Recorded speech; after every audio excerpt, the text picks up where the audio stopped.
Okay, I'm going to try to do something. Not sure how well this is going to go, but I wanted to share something that really, I have to give this a lot of credit for changing my life.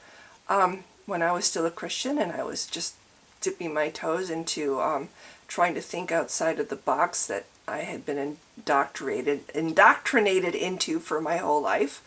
The first thing that I actually read was a book called Losing Faith in Faith by Dan Barker, who was a pastor and an evangelist and a former missionary who basically knows what he's talking about, having lived the life for 19 years. And anyway, his book was Losing Faith in Faith was really made me think. And in this book there's a chapter called Dear Theologian that was really, this chapter really made me think, and that's what I wanted to share. Dan Barker has written Losing Faith in Faith. He's also written Godless and a few children's books too, and I think there's other books, but those are the ones I know off the top of my head. And I highly recommend him. Easy to read style and very entertaining to read. And unfortunately, I don't know anything about legal stuff, so if this is illegal of me to make this video reading his work, please somebody tell me and I'll delete the video at once because I don't want to cross any lines. So I'm going to read this in two parts since this chapter is pretty long.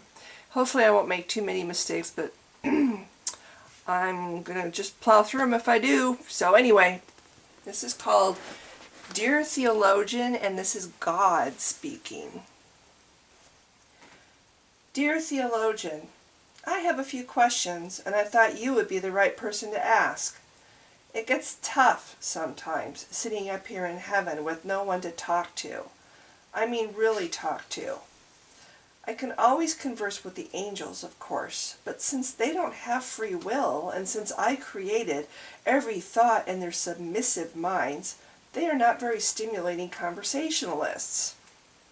Of course I can talk with my son Jesus and with the third person of our Holy Trinity, the Holy Spirit, but since we are all the same, there is nothing we can learn from each other. There are no well-placed repartees in the Godhead. We all know what the others know. We can't exactly play chess. Jesus sometimes calls me Father, and that feels good, but since he and I are of the same age and have the same powers, it doesn't mean much. You are educated. You have examined philosophy and world religions, and you have a degree, which makes you qualified to carry on a discussion with someone at my level. Not that I can't talk with anyone, even with the uneducated believers who fill the churches and flatter me with endless petitions, but you know how it is. Sometimes we all crave interaction with a respected colleague. You have read the scholars. You have written papers and published books about me, and you know me better than anyone else. It might surprise you to think that I have some questions. No, not rhetorical questions aimed at teaching spiritual lessons, but some real, honest-to-God inquiries. This should not shock you because, after all, I created you in my image. Your inquisitiveness is an inheritance from me. You would say that love, for example, is a reflection of my nature within yourself, wouldn't you? Since questioning is healthy, it also comes from me. Someone once said that we should prove all things and hold fast that which is good. My first question is this: where did I come from? I find myself sitting up here in heaven, and I look around and notice that there is nothing else besides myself and the objects that I have created. I don't see any other creatures competing with me, nor do I notice anything above myself that might have created me, unless it's playing hide and seek. In any event, as far as I know, and I supposedly know everything, there is nothing else but me and three persons and my creations. I have always existed, you say. I did not create myself, because if I did, then I would be greater than myself. So where did I come from? I I know how you approach that question regarding your own existence. You notice that nature, especially the human mind, displays evidence of intricate design. You have never observed such design apart from a designer. You argue that human beings must have had a creator, and you will find no disagreement from me. Then, what about me? Like you, I observe that my mind is complex and intricate. It is much more complex than your mind, otherwise I couldn't have created your mind. My personality displays evidence of organization and purpose. Sometimes I surprise myself at how wise I am.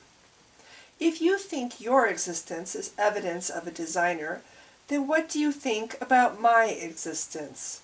Am I not wonderful? Do I not function in an orderly manner? My mind is not a random jumble of disconnected thoughts. It displays what you would call evidence of design. If you need a designer, then why don't I? You might think such a question is blasphemy, but to me there is no such crime. I can ask any question I want, and I think this is a fair one. If you say that everything needs a designer, and then say that not everything, me, needs a designer, aren't you contradicting yourself? By excluding me from the argument, aren't you bringing your conclusions into your argument? Isn't that circular reasoning? I am not saying I disagree with your conclusion. How could I? I'm just wondering why it is proper for you to infer a designer, while it is not proper for me. If you are saying that I don't need to ask where I came from because I am perfect and omniscient while humans are fallible, then you don't need the design argument at all, do you? You have already assumed that I exist. You can make such an assumption, of course, and I would not deny you the freedom. Such a priori and circular reasoning might be helpful or comforting to you, but it does me little good. It doesn't help me figure out where I came from. You say that I am eternally existent, and I suppose I would have no objection if I knew what it meant. It's hard for me to conceive of eternal existence. I just can't remember back that far. It would take me an eternity to remember back to eternity, leaving me no time to do anything else. So it is impossible for me to confirm if I existed forever. And even if it is true, why is eternal greater than temporal? Is a long sermon greater than a short sermon? What does greater mean? Are fat people greater than thin people, or old greater than young? You think it is important that I have always existed. I'll take your word for it for now. My question is not with the duration of my existence, but with the origin of my existence. I don't see how being eternal solves the problem. I still want to know where I came from. I can only imagine one possible answer, and I would appreciate your reaction. I know that I exist. I know that I could not have created myself. I also know that there is no higher God who could have created me. Since I can't look above myself, then perhaps I should look below myself for a creator. Perhaps, this is speculative, so bear with me, perhaps you created me. Don't be shocked. I mean to flatter you.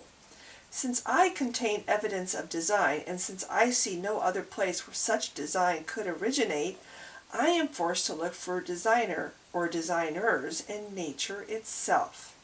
You are a part of nature. You are intelligent. That is what your readers say.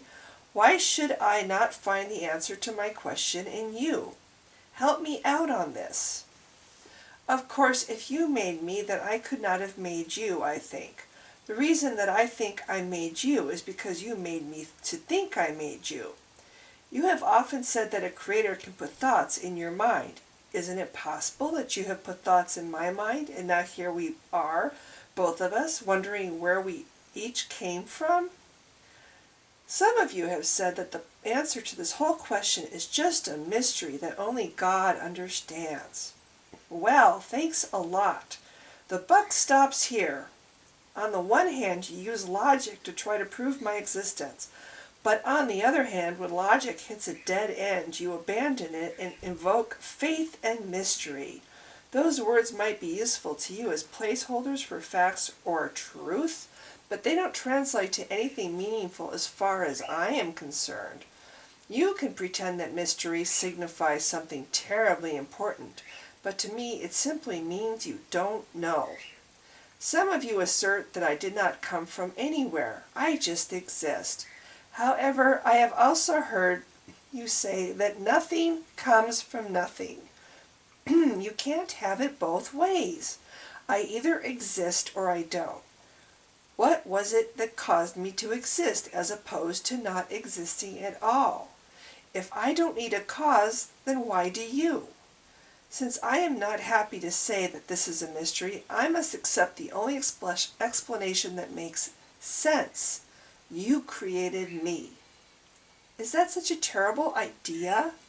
I know that you think many other gods were created by humans. Zeus, Thor, Mercury, Elvis.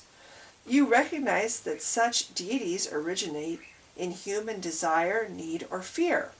If the blessed beliefs of those billions of individuals can be dismissed as products of culture, then why can't yours? The Persians created Mithra, the Jews created Yahweh, and you created me. Am I wrong about this? If I am wrong about this, please straighten me out.